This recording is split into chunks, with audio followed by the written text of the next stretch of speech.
Sir, अब student से आगे हम बढ़ते हैं क्रिएटर्स पे, जिस कम्युनिटी को हम भी बिलोंग करते हैं जी।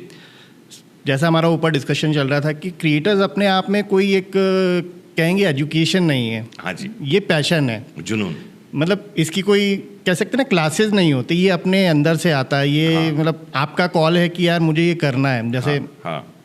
2 महीने पहले तक हाँ। मैं भी सीट के बारे में सोचता नहीं था, लेकिन जब ऐसी चीज़ें हुई, देखा, और इंदौर टॉक को अगर बड़ा बनाना है तो उसको अब ऐसा एक स्ट्रॉन्ग पिलर चाहिए जो उसको रिप्रेजेंट कर पाए। एग्जैक्टली। और वो जुनून, जैसी आपने बात कही कि जुनून होना चाहिए कि भाई ये ब्रांड है, इसको मैंने मतलब एक बच्चा है ये, इसको हमें बड़ा करना है।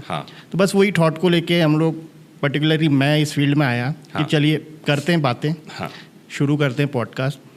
तो लेकिन हर चीज़ का सर एक रियलाइजेशन होता है, उसके बिना हम कुछ शुरू कर नहीं पाते। करेक्ट। मेरा रियलाइजेशन मैंने आपके साथ शेयर किया। आपका वो क्या रियलाइजेशन रहा कि यार लॉ के वीडियो बनाते हैं या यूट्यूब पे आते हैं, मतलब क्या वो स्पार्क रही थी? देखिए, पहली बात तो ये है कि जीवन में कई सारी अच्छी बुरी चीज़ें घटती रहती हैं, और जो समझदार लोग होते हैं या जो समझदार बनने की राह पर होते हैं, मुझे लगता है वो हर डार्क क्लाउड में एक सिल्वर लाइनिंग ढूंढ लेते हैं। ओके। जब कठिन समय आएगा तब आप एक सकारात्मक चीज़ को ढूंढ लोगे।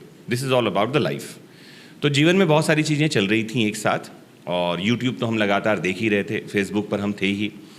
लेकिन जब यूट्यूब पर लगा कि जैसे स्टूडेंट्स बहुत सारे ऐसे हैं जो हमारे पास आते हैं, लेकिन किसी कारण से वो नहीं इंदौर शहर में रुक पाते, क्योंकि हम इंदौर में ही थे उस समय। वो कारण क्या होते हैं? पहला, इकोनॉमिकल बैकग्राउंड, आपको शहर में आके रुकने में पैसे चाहिए।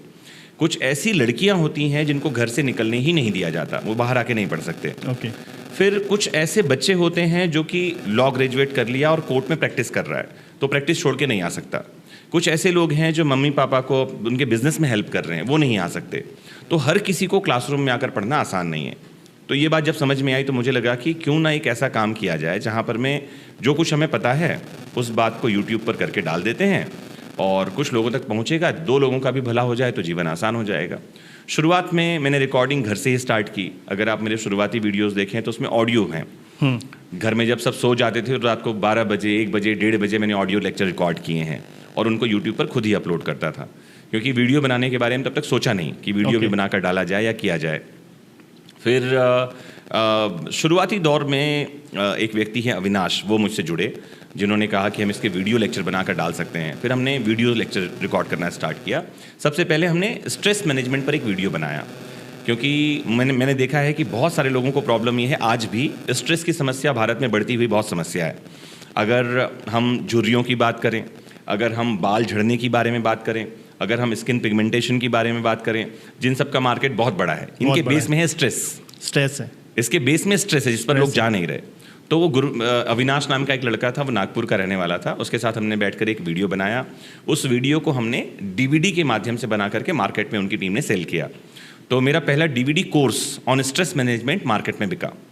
लेकिन डीवीडी इतनी जल्दी आई और इतनी जल्दी चली गई, शायद बहुत लोगों ने डीवीडी को बहुत ठीक से देखा भी नहीं होगा, आया और चला गया, टाइम फ्रेम बहुत कम था। तो जैसे ही डीवीडी गायब हुई मार्केट से, तो वो बेचने का आसान नहीं रह गया। पेन ड्राइव में बेचना आसान इसलिए नहीं था, कॉपी होना बहुत आसान था।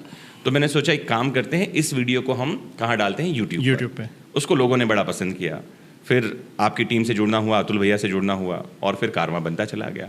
एक ही चीज़ जो मोटिवेट करने वाली है वो ये कि कहीं से अगर कोई, जैसे एग्जाम्पल तो मैं आपको लास्ट टाइम में मैंने आपको बताया था, ऐसे लोग मिलते हैं जिनका कॉल आता है और वो बताते हैं कि सर हम इस एग्ज़ाम में पास हो गए, और आपके इस वीडियो को देखकर हमने ये तैयारी करी थी।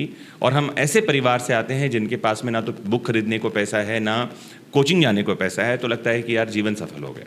And that was the very motivational point.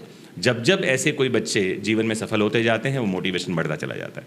शायद सर इसीलिए कहा जाता है कि आपके पास जो चीज़ है वो बांटने से बढ़ेगी। ऑलवेज। आपने आपका नॉलेज वीडियोस के माध्यम से बांटा जी, लेकिन उसी कारण शायद आपको वो रिकग्निशन मिला जो शायद एक बड़े क्रिएटर्स को भी इंदौर में मिल पाना मुश्किल है। उसके लिए बात मैं करना चाहता हूँ, बताना चाहता हूँ यहाँ पर मैं, आज की डेट में जो कोई भी ये काम शुरू कर रहे हैं, जैसे मान लेते हैं किसी ने यूट्यूब चैनल शुरू किया, पहला क्वेश्चन ये होता है कि सब्सक्राइबर कैसे बढ़ाए। पहला क्वेश्चन ये होता है, और मेरे मन में ये क्वेश्चन कभी नहीं था। बिल्कुल, मतलब वो कब 50,000 कब, मुझे तो याद आता है कि जब 6 या 8 महीने के अंदर ही हमारे 4 लाख सब्सक्राइबर्स हो गए थे, मैं तो अतुल भैया ही मुझे बताते थे आपके सब्सक्राइबर इतने हो गए हैं, ये ऐसा हो गया है, मुझे उनसे ही बात होती थी। मैं तो जाके चेक भी नहीं करता था। और एक रोज़ वो मेरे ऑफिस में बैठे थे और मैंने कहा कि यार बातों बातों में मैंने बताया कि यूट्यूब फैन फेस्ट का इन्विटेशन आया है, मुझे जाना चाहिए क्या? और उन्होंने कहा जाना चाहिए, लोग जाने के लिए मरते हैं वहाँ। हर किसी के पास आता नहीं है सर। उन्होंने बताया हर किसी के पास आता नहीं है। और मैं 2019 में हैदराबाद यूट्यूब फैन फेस्ट में होकर आया। ओके। सो मतलब मेरी सब्सक्राइबर पर नज़र नहीं थी और ये बात लंबे समय से लोग समझा रहे हैं। फिर मैं कबीर को कोट करता हूँ। कबीर कहते हैं फल कारण सेवा करे, करे न मन से काम, कहे कबीर सेवक नहीं चाहे चौगुना दाम। आप चौगुना दाम मतलब आपने एक वीडियो बनाया और आप चाह रहे हो मेरे को 1 लाख सब्सक्राइबर मिल जाएं, ये सोच गलत है। नेकी कर, पुराने समय में बात थी, दरिया में डाल। मैं कहता हूँ आज की डेट में डू गुड, नेकी करो और सोशल मीडिया पे डाल। अच्छा कंटेंट है बना के यूट्यूब पे डाल दो, गिनो मत कि कितने सब्सक्राइबर हुए।